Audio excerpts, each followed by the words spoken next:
Pregnancy is not a disease.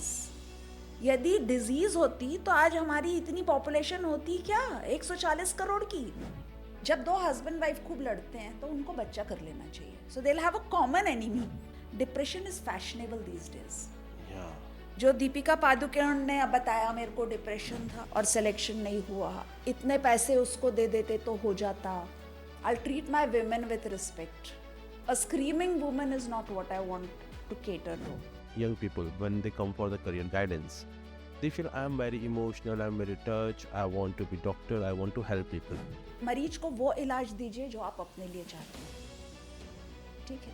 मगर मरीज को कुछ हुआ तो मैं मर गया ऐसा नहीं. मेरे को कैंसर है, इन लोग को पता नहीं चल रहा है और मैं तो मर ही जाऊंगा, तो बिना खाए क्यों मरूं. अब जो लड़की पूरे टाइम बिना लिपस्टिक के घूमती नहीं है और ऐसे ऐसे टिश्यू से चेहरा पोंछती है, उसका बच्चा उसकी गोदी में पॉटी करेगा.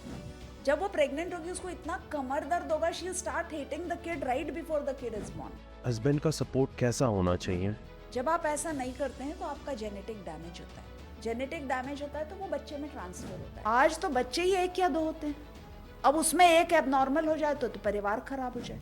जॉब कुंडली भी और मेडिकल कुंडली भी याद रखिए. ऑब्वियसली कुंडली जो आपकी एस्ट्रोलॉजिकल कुंडली है प्लस मेडिकल कुंडली, it has to be matched. यदि वो रिश्ता टूट गया, आपका बच्चा या बच्ची तो नहीं मरेगा. Right now I am in the podcast. It is your audience that will जज.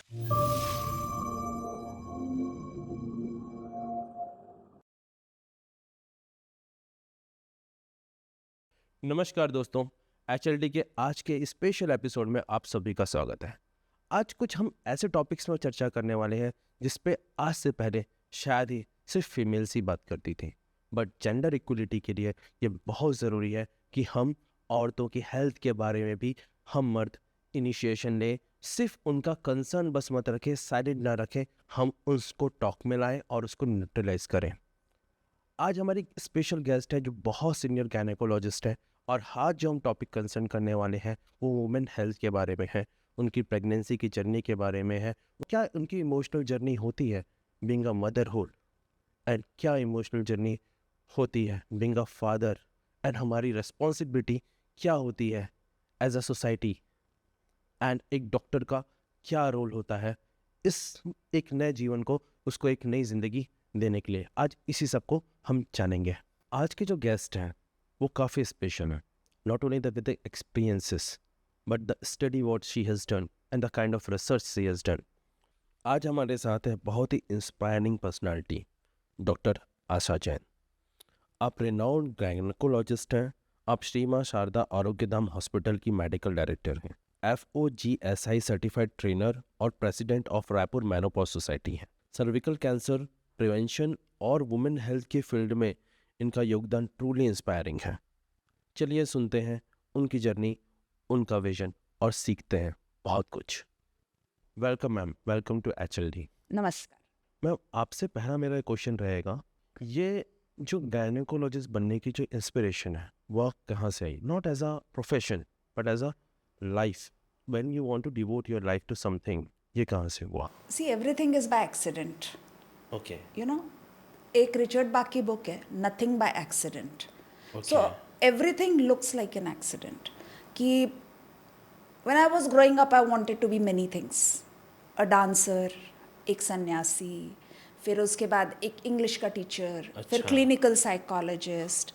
एंड मेरे फादर डॉक्टर थे और जब फर्स्ट टाइम मुझे PMT बैठने बोला गया तब मुझे ये भी नहीं पता था कि PMT होता है. कोचिंग वोचिंग की तो बात छोड़ दीजिए. तो एग्ज़ाम देना है, गए, डॉक्टर बनना नहीं था, पेपर अटेम्प्ट ही नहीं किया, चले. अच्छा, ये कौन से सन की बात होगी? ये 1981 की बात है. ओह माय गॉड, तब तो हम पैदा भी नहीं हुए. ठीक है. तो उसके बाद हमने पेपर अटेम्प्ट नहीं किया. अब papa ji was in charge of the hospital. बड़े बड़े लोग उनके पास आए, बात करें.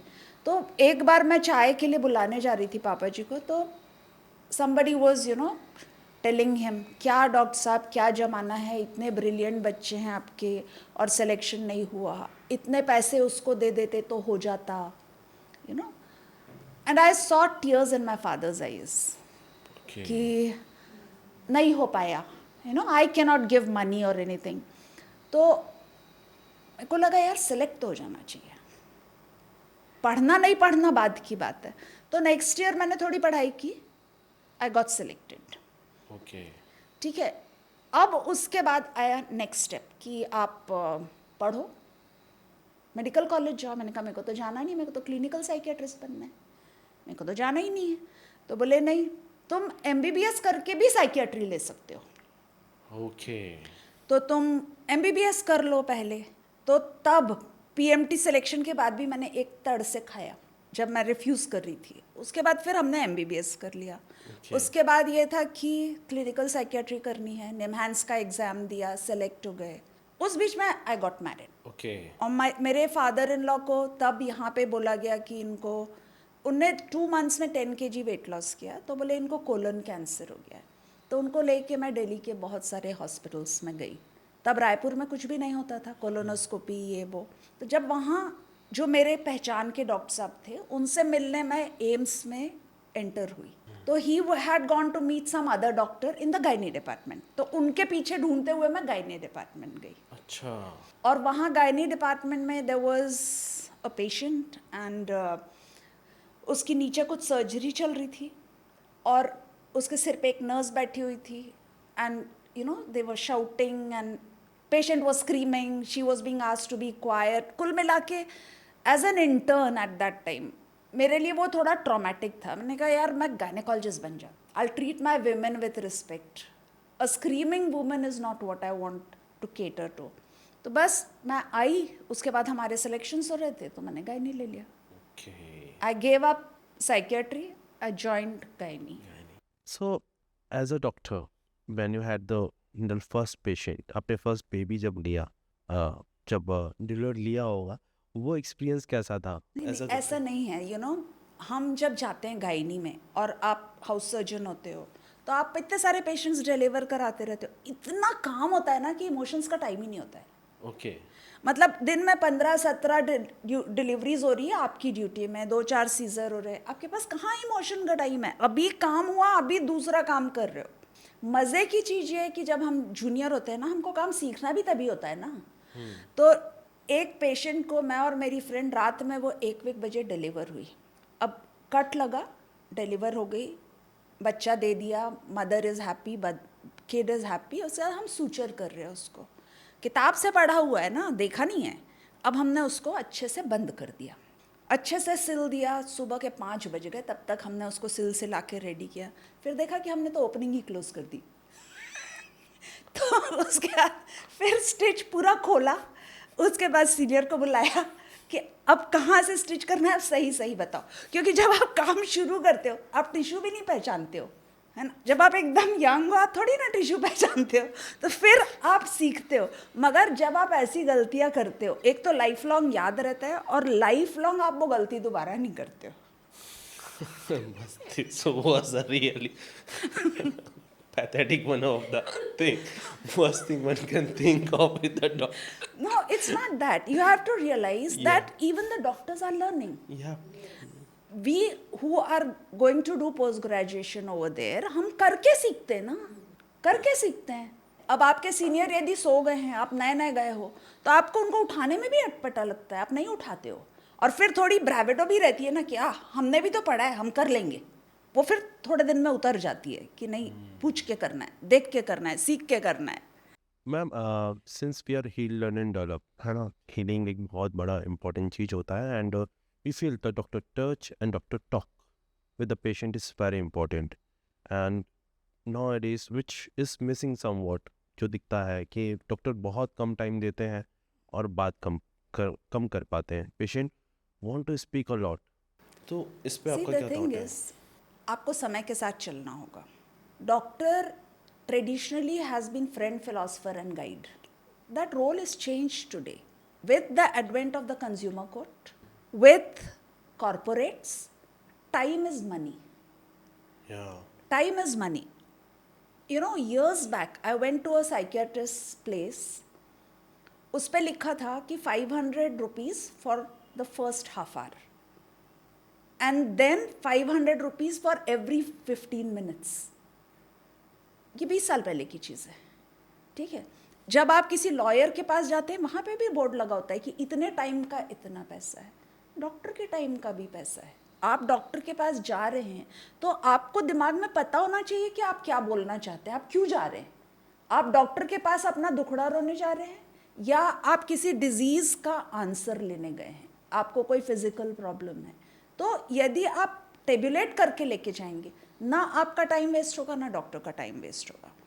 एंड यदि आप बहुत ज़्यादा वक्त ले रहे हैं तो you should be ready to pay for it, which you are not. आप डॉक्टर के पास एक बार जाते हो, दिखा के आते हो, फिर आप रिपोर्ट लेके जाते हो। यदि डॉक्टर ने दोबारा फीस ले ली तो आपको बहुत बुरा लगता है कि इन्हीं ने तो टेस्ट लिखे थे, हमने रिपोर्ट दिखाई तो क्यों पैसा ले रहे। आप टाइम तो ले रहे हो ना, राइट। टाइम तो हर चीज़ का ले रहे हो, बेसिकली एवरीवेयर। आज आप भी यहाँ बैठे हैं, this time is going to make you money. Right. Time is money for everyone. And जो मैं सोचती हूँ कि time is life. Our life is made up of a limited amount of time. We don't know what is the end of it, so it has to be treated with respect. Yes. It cannot be कि आप निकलते निकलते फिर आपको 4 चीज़ याद आ गई, फिर आप अंदर आए, फिर आपने एक चीज़ पूछी, फिर बाहर गए, फिर अंदर आए, फिर आपने 2 चीज़ पूछी। Doesn't work. It's not helpful for you, it's not helpful for the doctor, and it is not helpful for the diagnosis. Right. You come to a doctor for a diagnosis. आप यदि अपनी हिस्ट्री पूरी नहीं बता सकते तो doctor की क्या गलती है। और आपको रेलेवेंट हिस्ट्री बतानी पड़ेगी ना, ठीक है ना। आज आपकी मदर इन लॉ से घर में लड़ाई हो गई, उनने कुछ बोला तो आपने उसको सोचने लगे, फिर आप रोए, फिर आपका सिर दर्द हो गया, अभी आप सिर दर्द दिखाने आए हो। Can I treat your mother in law? No. Can I treat your response to your mother in law? No. Right, I can give you a pill for that headache. तो मदर इन लॉ से क्यों लड़ाई हुई वो मैं क्यों सुनूं? And then you are not happy कि ये पूरी बात तो सुनी नहीं, कहाँ से शुरू हुआ वो तो उनने सुना नहीं। ठीक है, मेडिकल प्रॉब्लम है, किसी के 3 अबॉर्शन हुए हैं, अब उसको चौथा बच्चा चाहिए। In that case definitely I want to ask कि वो 3 अबॉर्शन कैसे हुआ, कितने मंथ्स में हुए, कितने वीक्स में हुए, बच्चा जिंदा था नहीं था, कुछ मेडिकल हेल्प लगी नहीं लगी, कोई टेस्ट हुआ क्या, कोई बीमारी डायग्नोस हुई क्या, जो भी टेस्ट है रिपोर्ट्स दिखाइए। ऐसे पेशेंट्स रिपोर्ट लेके नहीं आते। नहीं मैम, नए सिरे से हम करवाना चाहते हैं। Okay, they hide something. ऐसे भी होता There are a lot of things they will, maybe it's ignorance, maybe they just want to। कई बार देखो, श्रोता के लिए ना 3 शब्द यूज होते हैं, श्रोता, सोता और सरोता, है ना। एक वो जो एक्चुअली सुन रहा है, दूसरा वो जो सो रहा है, और तीसरा वो जो आपकी हर बात को केवल काटने के लिए बैठा है। आप उसकी क्या मदद करोगे? उसी तरह आपके पेशेंट्स भी आते हैं जो एक्चुअली में ट्रीटमेंट चाहते हैं, जो किसी और से पूछ के आए हैं और आपको चेक कर रहे हैं कि ये डॉक्टर क्या बोल रहे हैं, और या कोई जेन्युइनली सेकंड ओपिनियन के लिए आते हैं। ठीक है ना। So human interactions are very very dynamic. आप उनको एक्सटर्नली जज नहीं कर सकते। आप यदि सोच रहे हैं कि ये दोनों के बीच में ये इंटरेक्शन हो रहा है तो इसमें ये सही है ये गलत है, डजंट वर्क। बिकॉज आज अभी जो इंटरेक्शन हो रहा है उसके बैकग्राउंड में उस पर्सन की एंटायर लाइफ है, उसके अपने एक्सपीरियंसेस हैं, उस तरह की सिचुएशंस में उसकी रिएक्शंस हैं। Everything is coming into that interaction. That's why I feel कि आज की तारीख में सीरियल्स देखना बंद कर देना चाहिए, because they are giving you ideas which do not exist. क्योंकि ड्रामा पे सीरियल बनता है ना, यदि ड्रामा नहीं होगा तो सीरियल कैसे बनेगा? आप हस्बैंड वाइफ दोनों की बहुत अच्छी पट रही है, बच्चे बहुत अच्छे बड़े हो रहे हैं, अच्छी अच्छी नौकरी चल रही है, कहीं कोई लड़ाई नहीं है, घर में सास ससुर भी एकदम आइडियली घर में है, बच्चों की केयर कर रहे हैं, स्टोरी कैसे बनेगी? यू नो, मतलब इसका एक बहुत बड़ा एग्जाम्पल हमारी रामायण है। यदि रामचंद्र जी का वनवास नहीं होता तो रामायण की कथा में क्या है? फिर कुछ नहीं है। उस वनवास ने उनको मर्यादा पुरुषोत्तम बनाया ना। True. कि वो वनवास में गए, जो विश्वामित्र जी उनको पहले युद्ध में लेके गए, माता पिता से अलग करके ले गए बचपन में, उसके बाद फिर उनका वनवास हुआ, फिर उनने, अब उस वनवास में भी आप सोचिए 13 साल तक तो वो चित्रकूट में एकदम मजे से थे। It was only the last year of life of those 14 years ना जिसमें सीता जी का हरण हुआ। मगर उस 1 साल की इम्पोर्टेंस के ऊपर आपका एंटायर अरण्यकांड, किष्किंधा कांड, सुंदरकांड और लंका कांड और उत्तरकांड बन गया। ट्रू। मैं आपसे एक पूछना चाहूँगा, being a career gynecologist and many young people when they come for the career guidance, they feel I'm very emotional, I'm very touched, I want to be doctor, I want to help people. How reality is this? And have you gone through any certain things where you got some emotional breakdown with the patient? ऐसा कोई condition, ऐसा कोई case आपको याद है? देखो, बहुत सारे केस होते हैं। एज अ डॉक्टर आपको 2 चीज़ें सीखनी होती हैं। One thing is don't identify your self with the patient, Okay. But identify the patient with your self. What it means is कि आप मरीज को वो इलाज दीजिए जो आप अपने लिए चाहते हैं, ठीक है? मगर मरीज को कुछ हुआ तो मैं मर गया, ऐसा नहीं है। That reverse thing should not happen. So all of us learn this while we practice. मतलब when I was in 3rd year, एक बच्चा था आकाश, पीडियाट्रिक डिपार्टमेंट में बुखार के लिए एडमिट हुआ था। 7 साल का बच्चा था। He was the eldest child of his mother. Bilaspur की फैमिली थी। नाउ 1 महीने तक वो लड़का हॉस्पिटल में एडमिट था, 1 मंथ। फीवर नहीं ठीक होता था, ये इन्वेस्टिगेशन वो इन्वेस्टिगेशन, एंड हम तो बिल्कुल नए थे, हमको तो पीडियाट्रिक्स कुछ आता नहीं था। वो बच्चा मेरे से बहुत ज़्यादा हिल गया था। उसके बेड की मतलब हमको जो 6 बेड अलॉटेड थे उसमें आकाश का बेड भी था। तो एक दिन वो मेरे को बोला कि मेरे को ना दीदी अपने घर ले चलो, मैं आइसक्रीम खाऊंगा। मैंने कहा क्यों? बोले मेरे को कैंसर है, इन लोग को पता नहीं चल रहा है और मैं तो मर ही जाऊंगा, तो बिना खाए क्यों मरूं, आप मेरे को आइसक्रीम खिला दो। अच्छा।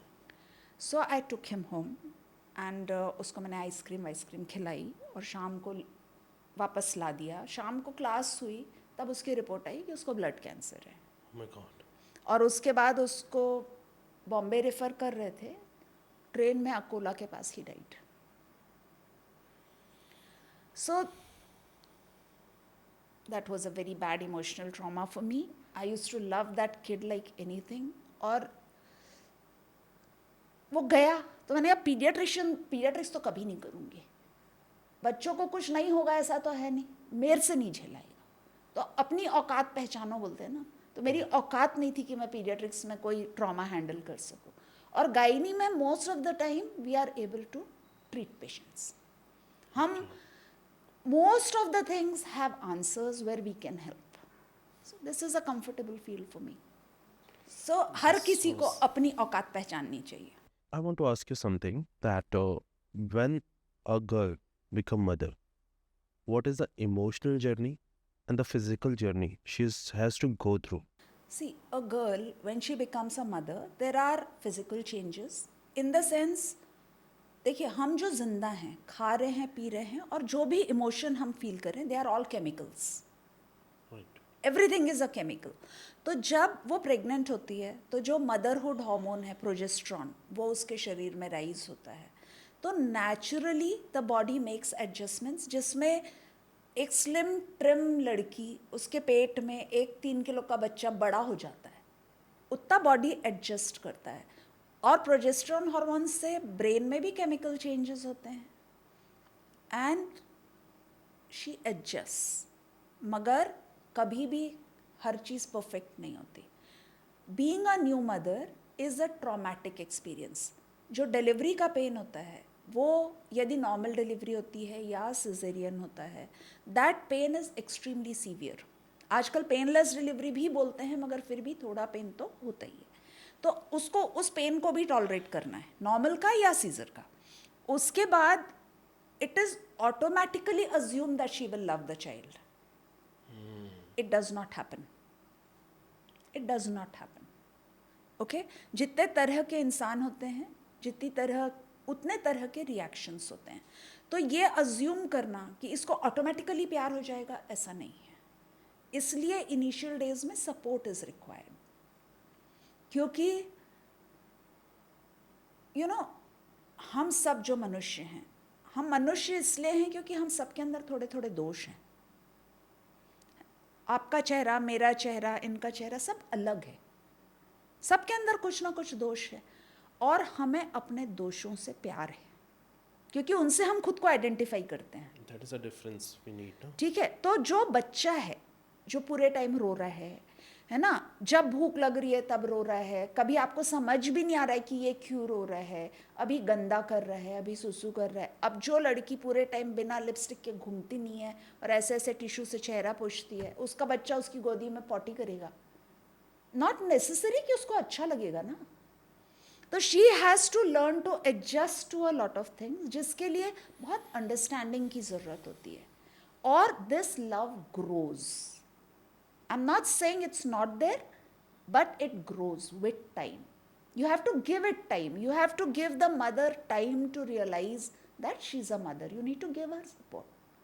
तो ये सपोर्ट यदि नहीं रहेगा तो पोस्टपार्टम डिप्रेशन एक डिजीज होती है, जिसमें लड़कियां सुसाइड भी कर लेती हैं। My God.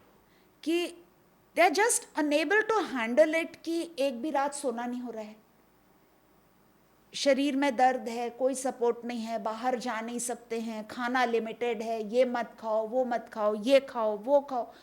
इस इमोशनल ट्रॉमा को बहुत लड़कियां नहीं सहन कर पाती हैं, सुसाइड कर लेती हैं, पूरी साइकियाट्रिक पेशेंट हो जाती हैं। So if you want to avoid that, you need support, you need understanding, and with time everything will happen. अब जो चेंजेस 9 महीने में हुए हैं, वो रिवर्ट बैक होने में भी 6 से 8 हफ्ते लगते हैं ना। तो वो सारे चेंजेस रिवर्ट बैक होंगे, तब तक बेबी ग्रो करेगा, बेबी के अपने डिमांड्स हैं, a new life all together, and every new born is different. देखने में चाहे सब एक जैसे हों, but every new born is different, सबकी अपनी पर्सनैलिटी होती है। राइट। तो एक फॉरेनर आपकी फैमिली में आ गया है। हमारे ठाकुर कई बार मजाक करते थे कि यू नो, जब दो हस्बैंड वाइफ खूब लड़ते हैं तो उनको बच्चा कर लेना चाहिए, so they will have a common enemy and they will be close to each other. Okay, क्योंकि वो बच्चा तो अपने तरीके से रहेगा ना, अपने टाइम से उठेगा, अपने टाइम से मांगेगा, अपने टाइम से सब करेगा। So you have a common enemy, both of you have to look after the kid. So becoming a parents, before parent बनने के पहले, हम चाहते हैं प्रेगनेंसी में जाने के पहले, मैं कहूँ तो एज अ कपल कितना स्पिरिचुअली कनेक्टेड होना इम्पोर्टेंट है। see, I think we should not bring spirituality into this right now, because spirituality is the basis of entire life, not parenthood. Okay. Okay, बिना spirituality के living life, you are always looking for something. You're always looking. किससे और ज़्यादा senses titillate होंगे, because you are living at the level of the senses. और हमारे senses की जो नर्व सप्लाई है, उसमें जो न्यूरो ट्रांसमीटर्स हैं, वो थोड़ी देर में एग्जॉस्ट हो जाते हैं। तो थोड़ी देर में जब वो एग्जॉस्ट हो जाएंगे तो वही चीज़ आपको जॉय नहीं देगी, फिर आप कुछ और ढूंढोगे। So the thing is, spirituality is the basis of entire life, not just parenthood. But as a doctor, I will tell you that you need certain corrections. जो vitamin D की deficiency है, hemoglobin की deficiency है, कोई भी autoimmune disease है, कोई भी deficiency, कोई भी infection, everything needs to be under control, तब आप pregnancy plan करो।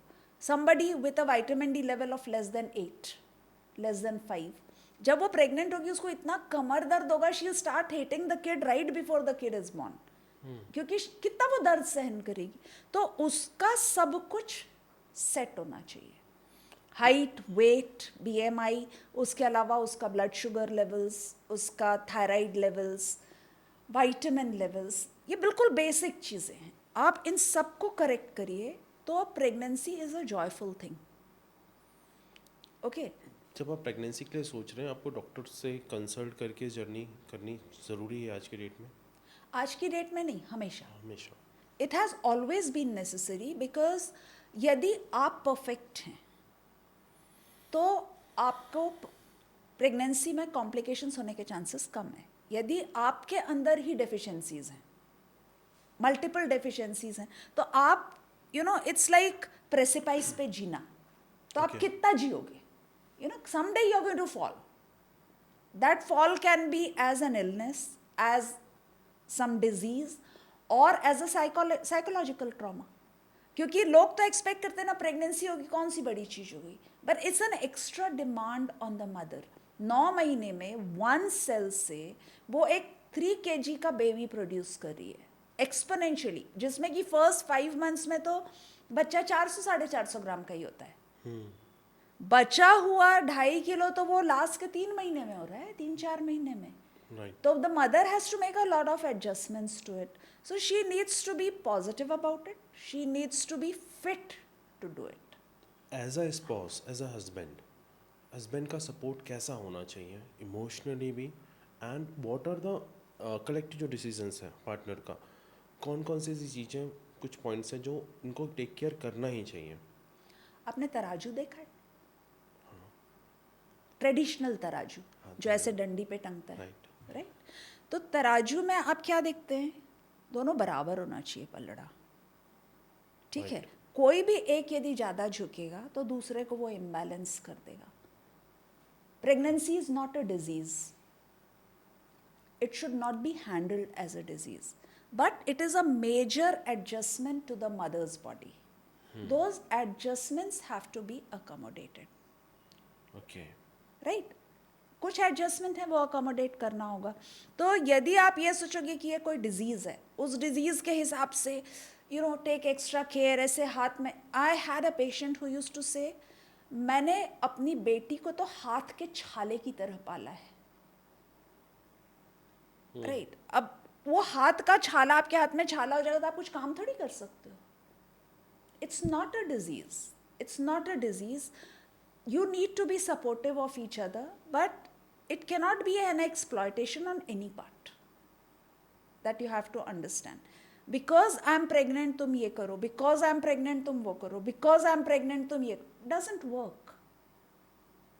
It's a physiological process made by nature. Support is needed. That's it. आज के ज़माने में क्या हो रहा है, 1 या 2 बच्चे होते हैं, सो इतना उसको हाई प्रोफाइल और हाईफाई कर देते हैं। ठीक है, you need to take better care. पहले के ज़माने में, like my mother in law had 12 pregnancies and she had 8 live children. Her mother-in-law had 24 pregnancies, out of which 5 survived. Only 5 survived.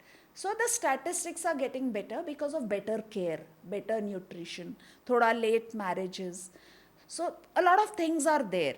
So we do need to take care. It is a special occasion in the girl's family, but it is not a sickness. That has to be very clearly understood. Pregnancy is not a sickness. It is an adjustment that is taking place, and we all help in that adjustment. And in the scenario of India and the middle class जैसे हैं, what could be the right time to get pregnant and to bring the child? अगर हम social economic socio economic मैं कुछ नहीं जानती। As a doctor I will tell you कि 30 साल के पहले बच्चे हो जाने चाहिए। 30 साल के पहले बच्चे हो जाने चाहिए, बोथ Simple. पार्टनर्स, चाहे मैन हो नहीं, female, for the girl, for for the girl.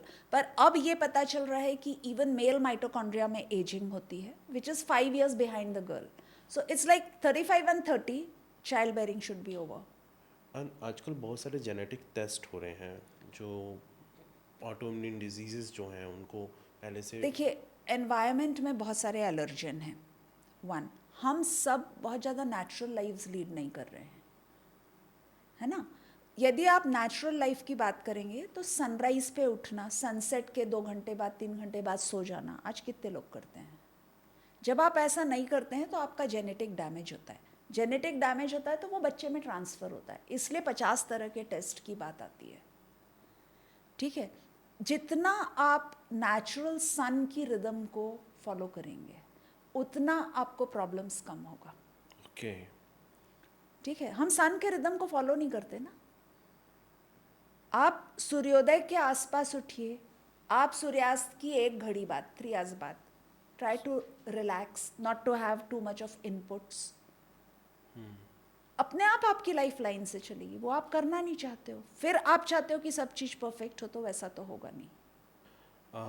Ma'am फिर भी हमारे दर्शकों के लिए, और the viewers, want to know what kind of major test, how many major test are there during the pregnancy, pre pregnancy क्या क्या टेस्ट होने देखिए, चाहिए? प्री प्रेगनेंसी तो आपका फिटनेस टेस्ट होना चाहिए। ओके, मतलब कि आपके अंदर कोई major vitamin deficiency, iron deficiency, आपका ब्लड ग्रुप क्या है, कोई आप इन्फेक्शन तो कैरी नहीं कर रहे हैं, HIV कैरी कर रहे हैं, हेपेटाइटिस बी कैरी कर रहे हैं, तो वो आपके बेबी के लिए प्रॉब्लम क्रिएट करेगा।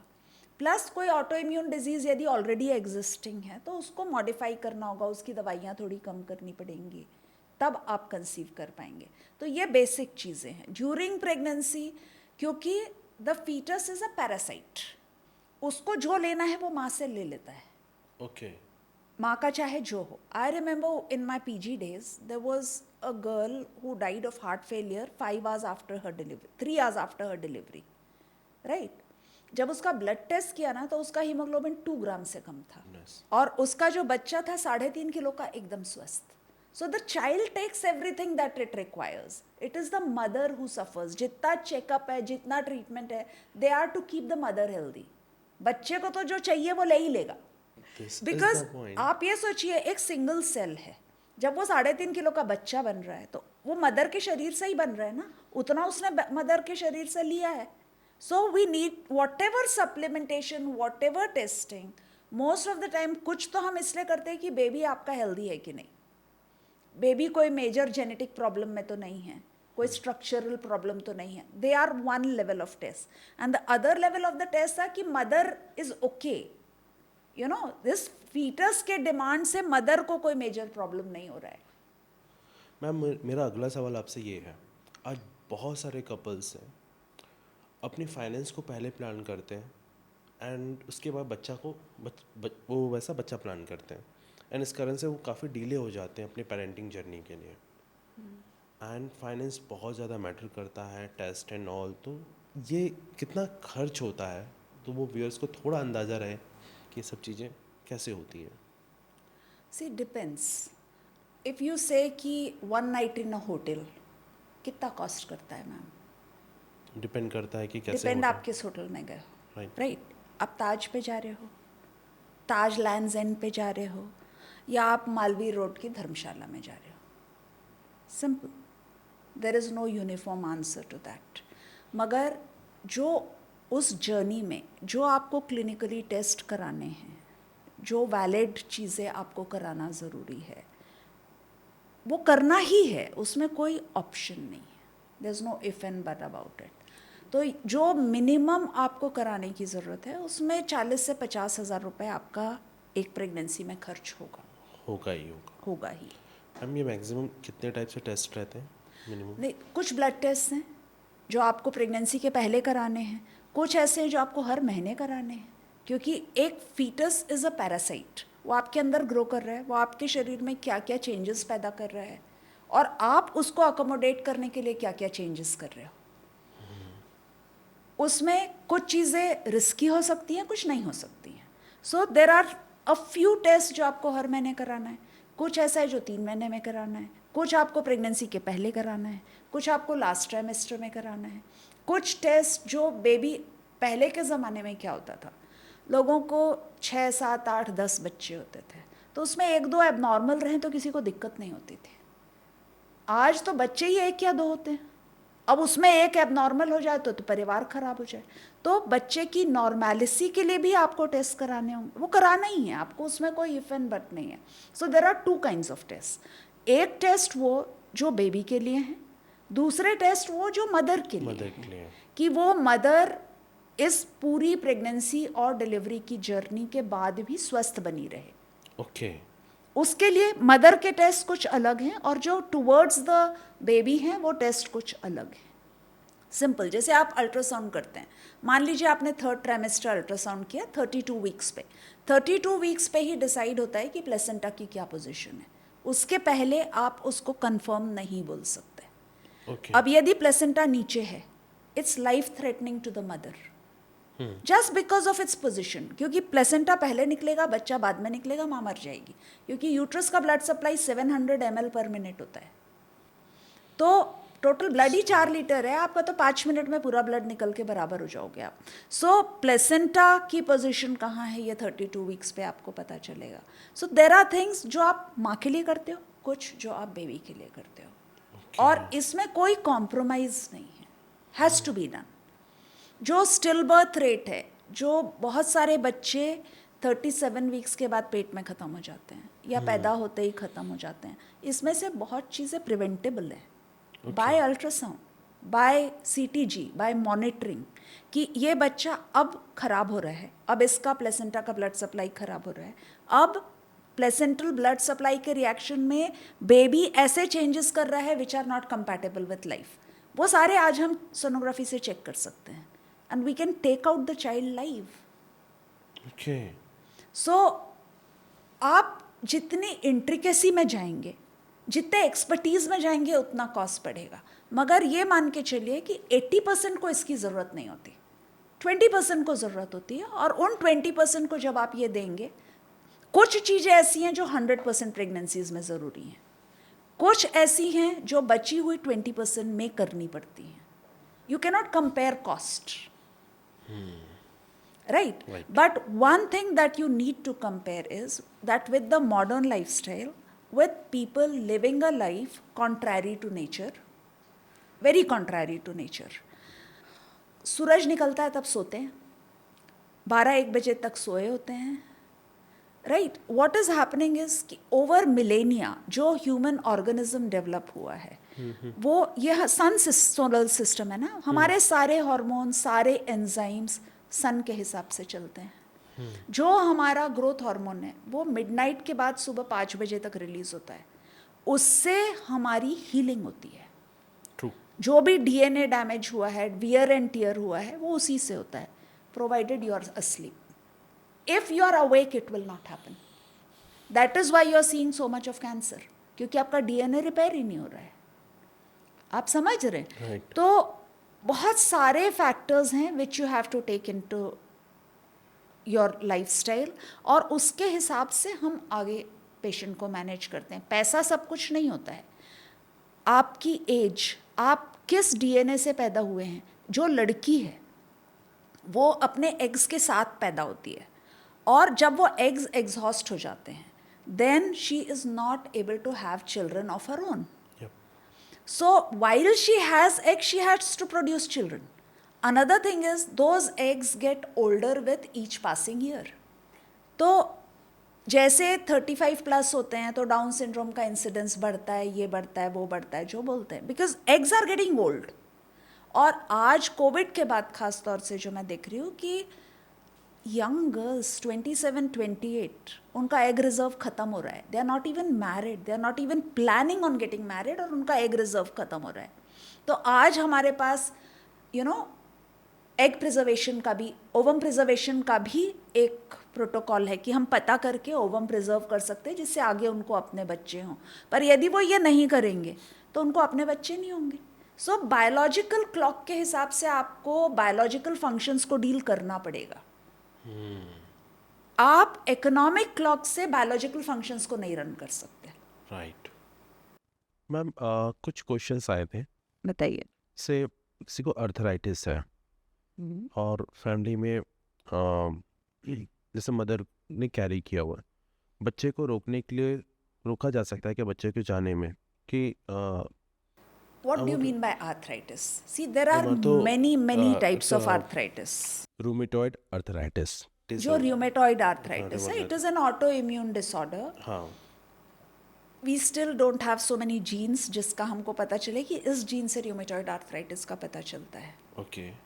मगर जैसे ड्यूशेन मस्कुलर डिस्ट्रोफी है, इट इज़ अनदर डिसऑर्डर जिसके अंदर मसल्स धीरे धीरे काम करना बंद कर देती हैं, लाइफ लिमिट हो जाती है, उसका पता चल जाता है. So if there is a family history, इसके लिए पेडिग्री बनती है. व्हेन यू से पेडिग्री तो 7 पुश्तों तक डिजीज़ की पेडिग्री बनती है. Okay. From the maternal side, from the paternal side, you make the pedigree कि कहाँ रिलेशनशिप में कौन सी डिजीज़ एग्जिस्ट करती है. Okay. और उसके हिसाब से, because see you have billions of genes, out of that you have 20,000 genes which can be responsible for different diseases. Okay. Are you going to check 20,000 genes? Yeah, it is not possible. It is not possible. Nobody is spending $1 billion for a test. For a test, right? Right? So what you do is you take the history, you make the genetic tree कि इधर mother की side में, father की side में, फिर उनके parents की side में, फिर उनके पेरेंट्स की साइड में, इट कीप्स गेटिंग बिगर, कि कहाँ पर कौन सी डिजीज़ एग्जिस्ट करती है, वो कहाँ जंप कर रही है कि डायरेक्टली आ रही है, इधर नहीं है, इधर है, 7 जनरेशन्स में कोई भी जीन्स जंप कर सकते हैं. So then whatever is most likely is what you test for. You can not test for everything. Right. ठीक है. तो what is most important here is the index case. मतलब जो एक एग्जिस्टिंग केस होगा उसका ब्लड लेके आप उसका स्टडी कर लोगे, फिर जो उसमें डिजीज के लिए रिस्पॉन्सिबल जीन होगा उस जीन का टेस्ट आप बाकी लोग में करोगे. ओके. क्योंकि पूरा करने की जरूरत नहीं है ना, वो वाला है कि नहीं, वाला है कि नहीं, बस that is called the fish. उस फिश से आपको पता लग जाएगा कि ये वो वाला डिजीज है नहीं है. So you can go ahead, but nothing is 100% sure. You have to understand human understanding. जो ह्यूमन जीनोम प्रोजेक्ट है वही 1990 में आया. After that there is a cause and effect thing. जब आप जेनेटिक टेस्ट भेजते हैं तो उसके अंदर कई बार आता है that you have genes of variable significance. मतलब आपको पता नहीं है कि इनसे क्या हो सकता है, पर ये नॉर्मली नहीं होते हैं, राइट? अब जैसे जैसे रिसर्च होती जा रही है पता चलता जाता है कि भाई इससे ये हो रहा है, इससे ये हो रहा है. But right now we have a lot of genes that are like that. So 100% इंसान ही रहेगा, भगवान नहीं बनने वाला है. मगर उसके लिए हम किसी की जान लें ये भी उचित नहीं है. तो जो not compatible with life, not compatible with quality of life, उनकी जांच करके टर्मिनेशन हो सकता है. बाकी को जीने का हक होना चाहिए. हम में से यदि हम टेस्ट करेंगे ना 150-200 जीन्स हम सबके गड़बड़ होंगे. ट्रू. तो बट वी आर अलाइव ना, and we think our lives are useful, so we should give the offspring a chance to grow as well. Ma'am, तो मेडिकल साइंस ने इतना अभी तरक्की कर ली है, वे वो in the stage we are in, हम मतलब कुंडली मिलाते हैं, तो वो कुछ ऐसे टेस्ट हैं जो शादी के पहले या कुछ चीज़ें हैं जिसमें आप ध्यान देना देखिए, चाहिए? एकदम बेसिक चीज़ तो आपको blood group, RH, sickling, thalassaemia, ये सब टेस्ट करना ही करना है. उसके अलावा जो इन्फेक्शियस डिजीज प्रोफाइल है, हेपेटाइटिस बी और HIV, diabetes, this you should know. यदि आपको ये पता नहीं है, I have so many patients, young girls, बहुत अच्छी फैमिली की, they got married and husbands were HIV positive, उनने बताया नहीं. The girl goes, she gets HIV positive. She is the one who has to get pregnant. जब वो test कराती है तो turns out she is HIV positive. फिर कई बार लड़के छोड़ देते, किसी और से शादी कर लेते. अपने यहाँ समाज में मैं तो कहूँगी हर कोई बिना HIV टेस्ट कराए शादी मत करो. नहीं होगी ना लड़की की शादी, जिंदा तो रहेगी. अभी 1 week back I had a patient, she came to me for white discharge, 27-year-old, husband ने छोड़ दिया 6 साल पहले. Now she has stage 3 cancer. Oh my God. Got HIV as a gift, and then HIV and cervical cancer are related. If you have low immunity, that HPV virus affects you, and she got it, and she now has cancer. She's only 27 years old.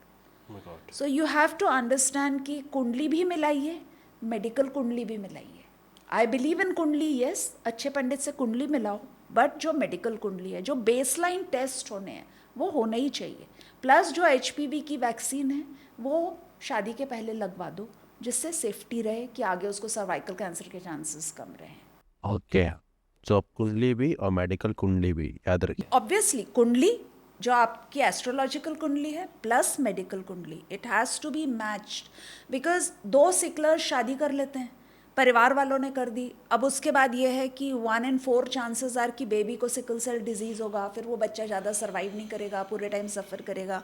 2 thalassaemia minor वालों ने शादी कर ली, मिल के major हो गया. उसके बाद फिर that baby is going to get transfusions every 21 days all its life. कब उसको HIV हो जाएगा, क्या हो जाएगा, what quality of life is there.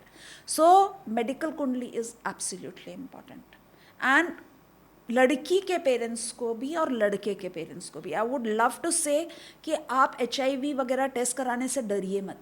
HIV, hepatitis B test करा के शादी करिए. यदि वो रिश्ता टूट गया, आपका बच्चा या बच्ची तो नहीं मरेगा. Please think of that before you go ahead. और जो इम्यूनाइजेशन स्केड्यूल है जो वैक्सीन्स अवेलेबल हैं जो अभी स्केड्यूल में ऐड नहीं हुई हैं वो वैक्सीन्स भी आपको लगवानी चाहिए डेफिनेटली. ओके. ओके मैम, एक और क्वेश्चन आया हुआ था. एक लेडी है जैसे 36 years की है. Now she has got married recently and she want to enter into the pregnancy and she is carrying the type A diabetics from mother side.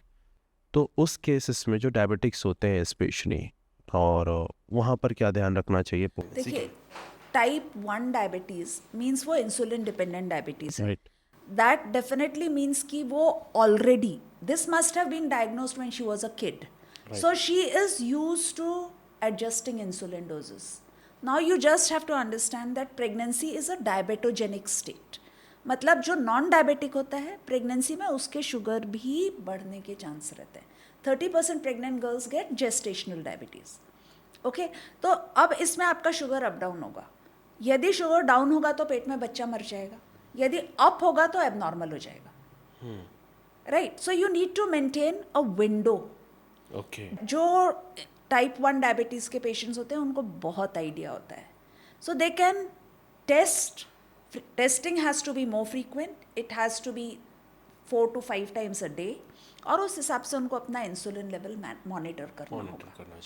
उसके अलावा उनको बच्चे के भी जो स्कैन्स हैं, जो टाइमली स्कैन्स कराने हैं, आपको इनिशियल कंफर्मेशन वायबिलिटी स्कैन, फिर NT scan, mid trimester scan.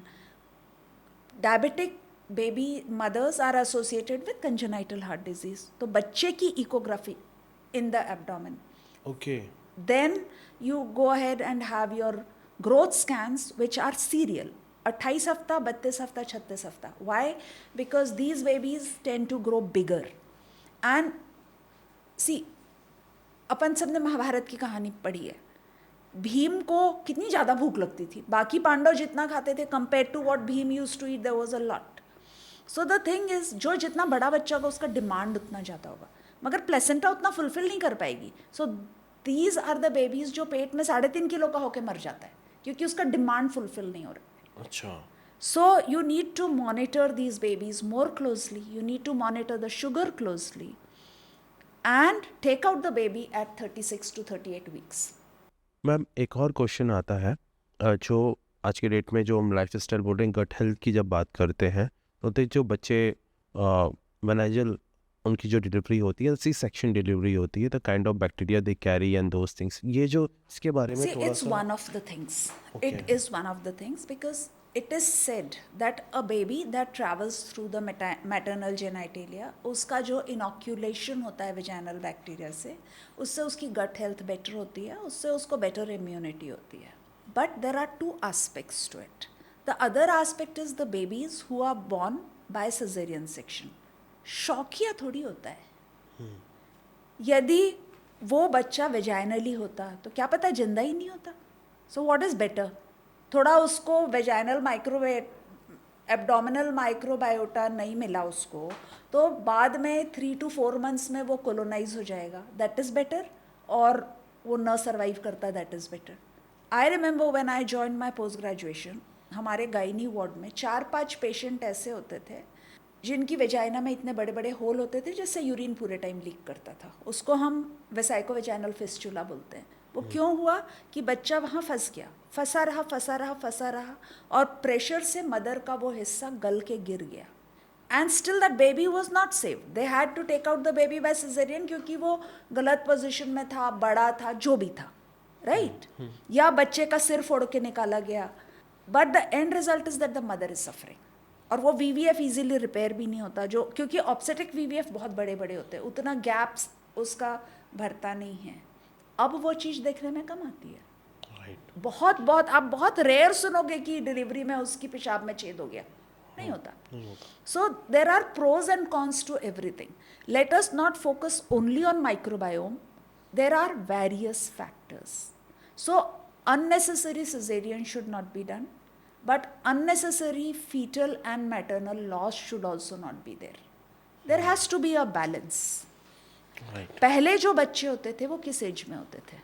17, 18, 19, 20 साल में हो जाते थे, शादी हो जाती थी. 25 साल तक तो 4 बच्चे हो चुके होते थे. आज शादी किस एज में हो रही है?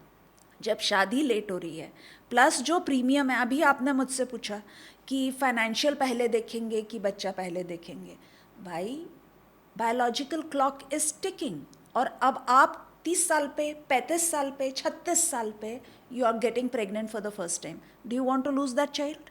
Obviously no. Obviously no. Can you afford to have 6 abortions at this age?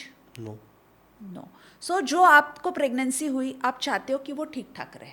So you want everything tested, everything proper. ठीक है ना? So the best thing is to have early pregnancies, क्योंकि अर्ली प्रेगनेंसीज में abnormality के chances भी कम होते हैं. But there should always be a readiness कि यदि कुछ ज़रूरत है तो सिजेरियन होगा. आज सिजेरियन रेट क्यों है आपके यहाँ? मैक्सिमम सिजेरियंस क्यों हो रहे हैं? What is the age of the mothers? Each mother has some complication. एकदम सिंपल कुछ नहीं है. जब आप एक्सट्रीम्स ऑफ रिप्रोडक्टिव लाइफ पे जाते हैं, ब्लड प्रेशर की प्रॉब्लम होती है, अनीमिया होता है, शुगर होता है, सब हो रहा है आपको. व्हेन यू आर यंग ये सब कुछ भी नहीं होता है आपको. मैंने खुद मेडिकल कॉलेज में I had operated a lady who was 43 years old. उसका 9th बच्चा था. 8 नॉर्मल हुए थे, 9th नहीं हो रहा था. जब हमने एग्जामिन किया तो she already had stage 3 cancer of the cervix. तो यूट्रस खुल ही नहीं रहा था. So we had to do a caesarean and take out the baby. These situations you're not seeing today. Yeah. Thankfully. That is the state, the government has helped, everybody has helped, and इतना awareness है कि आपको इस तरह की risk नहीं लेनी है. मगर जैसे जैसे एज एडवांस होगी और यंगस्टर्स में सेक्सुअल एक्टिविटी जितनी बढ़ेगी, आपको पता ही नहीं है कि उसने पहले कितनी बार अबॉर्शन पिल खा रखी है. Everything is having a toll on your life. तो the beauty of life, the importance of life and the sanctity of the human body, ये जब तक हम यंगस्टर्स को समझा नहीं पाएंगे, तब तक हमारी प्रॉब्लम्स हम कितनी भी बात कर ले, ये बढ़ने ही वाली हैं, ये कम नहीं होने वाली हैं.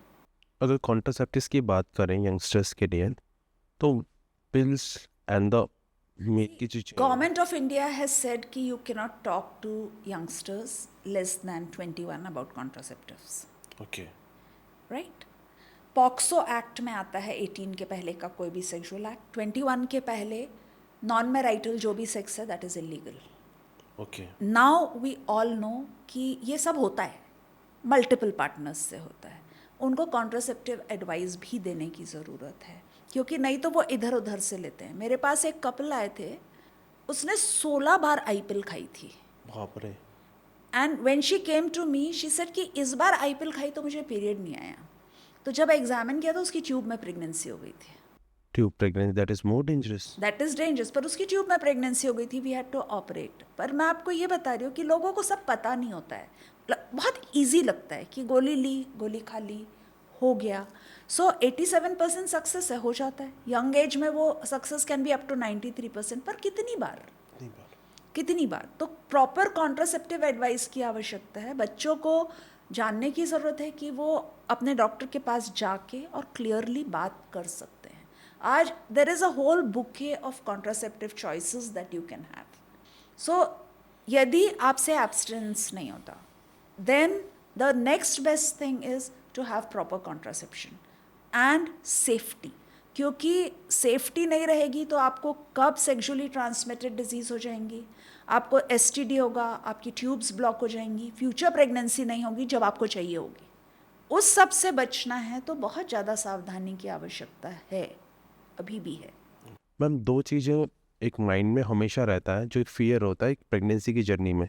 स्लीप होकर गिर गए तो, और सेकेंड है ट्रैवल किए तो कुछ हो गया तो.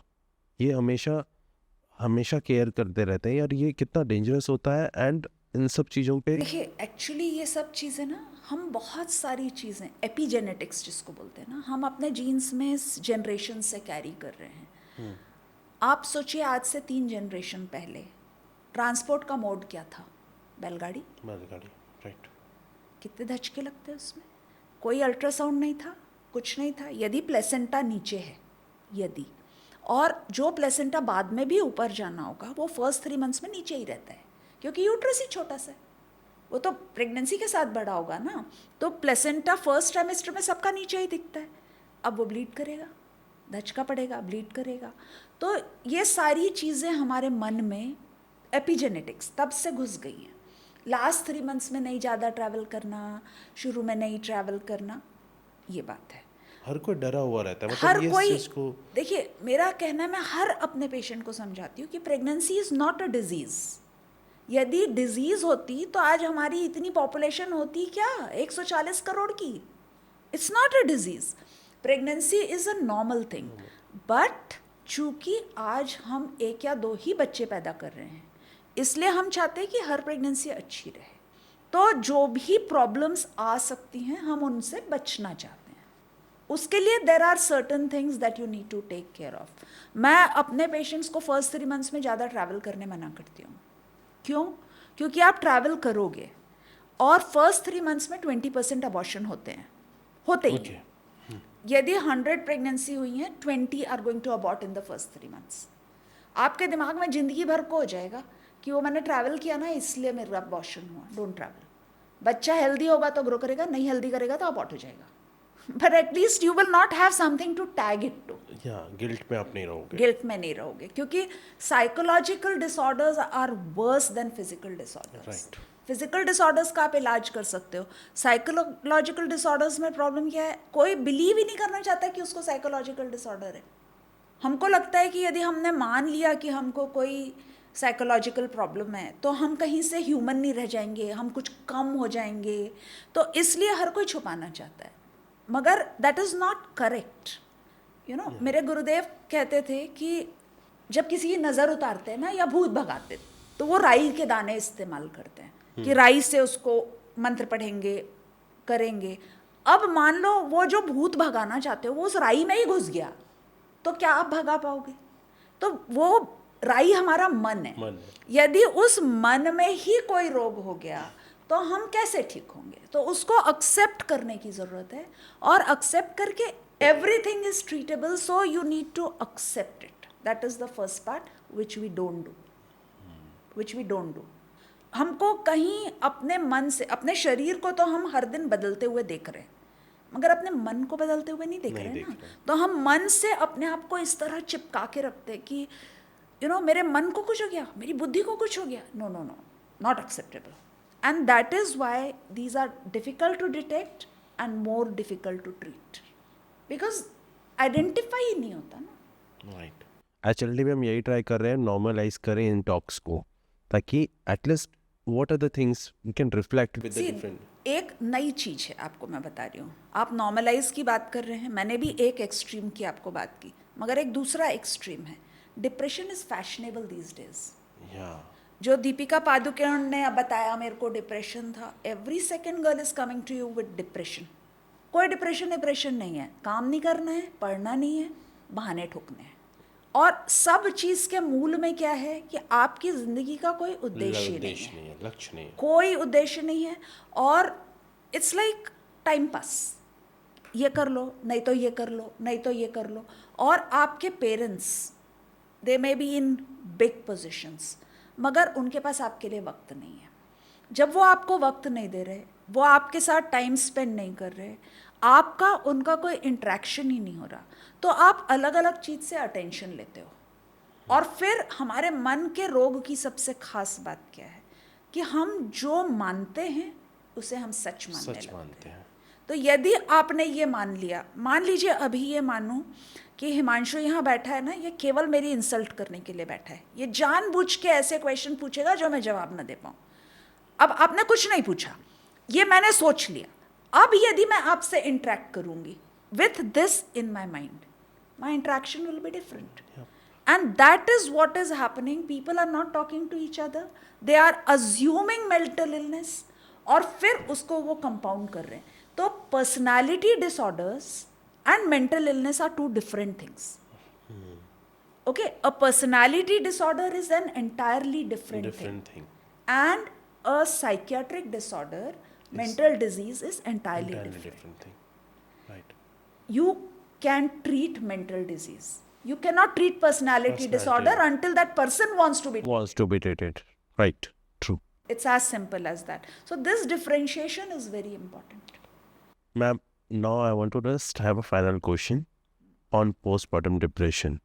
What have some light on I this and will how to I will manage? share an example with you. You know, when I was in medical college, we used to have a professor, and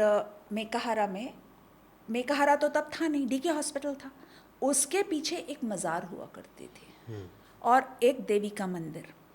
अब जिस patient को postmortem depression हुआ या साइकोसिस हुआ, postmortem साइकोसिस is something else, जिसमें वो totally control loose कर देती है, चीखती चिल्लाती है, कपड़े फाड़ देती है, बच्चे को हार्म कर सकती है. लोग जाते थे, वो मज़ार से भभूत लाते थे, फिर उसको लगाते थे कि भाई ये भभूत से ठीक हो जाएगी, ये हो जाएगी. हम आइडेंटिफाई नहीं करना चाहते हैं. बहुत सारे लोग सोचते हैं भूत चढ़ गया. तो ये जो पोस्टमार्टम साइकोसिस है, पोस्टमार्टम डिप्रेशन है. डिप्रेशन क्यों होता है? पोस्टमार्टम डिप्रेशन इज रिएक्टिव कि जो सिचुएशन है आप उससे डील नहीं कर पा रहे हैं. दूसरा होता है insidious, because when you are pregnant and during delivery आपका हार्मोनल लेवल बहुत हाई होता है. आपका estrogen level, progesterone level, prolactin level सब बहुत हाई है. But as soon as you deliver वो हार्मोनल लेवल क्रैश हो जाते हैं. तो वो हार्मोन्स क्रैश होने से आपको डिप्रेशन होता है. ओके. ये चीज़ यदि आप डायग्नोस नहीं करेंगे, उस समय आप सपोर्ट नहीं करेंगे, तो फिर आपको तरह तरह की चीज़ें होंगी. So there are things which are physiological. अब उसमें यदि एडेड लोड हो गया तो फिर वो साइकोसिस हो जाएगा, फिर आपको मेडिकल थेरेपी देनी पड़ेगी. तो कुछ ऐसे हैं जो काउंसलिंग से, सपोर्ट से सेटल हो जाएंगे, कुछ हैं जिनको आपको दवाई देनी पड़ेगी. और दवाई देनी चाहिए क्योंकि ये टेम्परेरी है. It's not a permanent life threatening thing. मगर फर्स्ट 3 months निकल जाएगा ना, she'll be fine. Hormonal crash को, उसी हार्मोनल लेवल को हर कोई बराबर रिएक्ट नहीं करता, राइट? सो जो हार्मोनल पीक था उससे एकदम क्रैश हो गया. Not everybody can stand it. और इससे हर लड़कियां थोड़ी ना थोड़ी महसूस करती हैं. सी आई टेल यू ना, बहुत सारी चीज़ें बैकग्राउंड पे होती हैं. बहुत सारी चीज़ें बैकग्राउंड पे होती हैं. आपका पहले मेंटल स्ट्रेंथ कितना था, आप कितना उस चीज़ के लिए पॉजिटिव हैं. यदि आप पहले से सोच के बैठे कि ये बच्चा होगा, मेरे को रात में जगना पड़ेगा, वो रोएगा या रोएगी, जो भी, मेरे को फीड कराना है. If you are mentally prepared, आपको कुछ नहीं होता. यदि उतना सपोर्ट है, पहले से आपका इंडोक्ट्राइनेशन ये हुआ है कि you are the mother, it's such a blessing, you will have a chance to hold your child, you will have a chance to love your child. उसको फीड करोगे, आप ही के शरीर से वो इतना बड़ा हो जाएगा. The same thing, the way you psych yourself is the result that ultimately happens. So यदि आपका सब कुछ पॉजिटिव है तो भी ऐसा नहीं है पोस्टमार्टम डिप्रेशन नहीं हो सकता. यदि हार्मोनल क्रैश आपका बॉडी नहीं स्टैंड करेगा तो होगा, but it can be easily reversed. तो माइंडफुल प्रेगनेंसी हो गया and affirmative with So gratitude is very everything, important. every pregnancy should be a wanted pregnancy.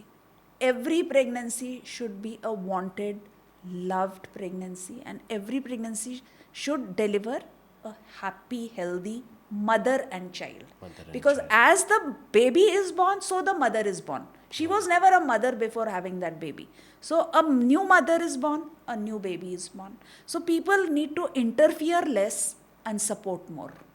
What happens is, इतना ज्ञान देते हैं ना, हमने इतने किए, अरे that is not relevant. If her baby is not suckling at the present moment, she doesn't know how to put the baby in position. You need to support her, you need to teach her, and sometimes you need to just let her relax, right? If you give positive support, pregnancy, delivery, childbirth, everything is joyful. Otherwise everything is a torture. Ma'am, तो HLD में आप आई, बहुत अच्छा लगा. And इतने सारे thought है, अभी तो बातें ख़त्म नहीं हुई है. मैं चाहूँगा कि ये तो बातें आधी हुई. Since the time is constant, आपको भी जाना है, lot many patients are waiting for you, and we are having the gratitude that you are here. And इस जर्नी को हम कंटिन्यू करें तो ज़्यादा अच्छा रहेगा. आप भी बताइए, ये पॉडकास्ट आपको कैसा लगा? See, there are two things. One is objectivity and one is subjectivity. Right now, I am in the podcast. Okay. Right? I'm not the person to judge it. It is your audience that will judge whether it was worthy, whether उसने उनको कुछ value addition दिया.